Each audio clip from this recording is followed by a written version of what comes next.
নমস্কার, আমি Ishita and welcome back to my another. আগের দিন দেখালাম জগদ্ধাত্রী পুজো ঘুরতে গিয়েছি, আর ওখানে গিয়ে খেয়েছিলাম আইসক্রিম আর চকলেট শেক। দুটোই বরফ দেওয়া ছিল, যে কারণে আমার অবস্থা গলার খুবই খারাপ আর শরীরটাও বেশ খারাপ করেছে, যেটা আমার ভয়েস শুনে বুঝতেই পারবে। যাই হোক, সকাল সকাল বেরিয়ে গিয়েছিলাম একটা তুলসী মঞ্চ কিনতে। ওটা কিনে বাড়ি ফেরার সময় দেখি আকাশের অবস্থা এই। ভাবো তো, কেউ বলবে এখন নভেম্বর মাস চলছে? বাদ দাও, আগের দিন জগদ্ধাত্রী ঠাকুর দেখতে গিয়ে আমি না কটা প্লেট কিনে নিয়ে এসেছি, যেগুলো এই কাপের সাথে খুব ভালো যাবে।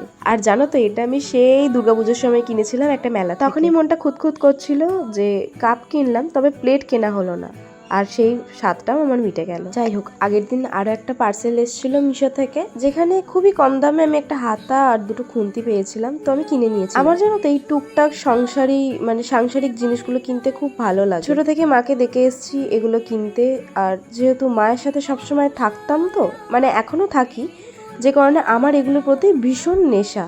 ওই যাটুকু ওই মায়ের থেকে আয়ত্ত করা আর কি। আর তাছাড়া এমনিও আমি রান্নার ভিডিও বানাই, যে কারণে এগুলো হয়তো পরবর্তীকালে কাজেও লেগে যেতে পারে, তাই কিনে রাখলাম। যাই হোক, বাড়ির সমস্ত কাজ সেরে চলে গিয়েছিলাম স্নান করতে, আর এখানে আমি কিছু ফুল তুলে নিচ্ছি আমার বাড়ির বাগান থেকে। তারপর দিয়ে নিলাম গোপাল সেবা।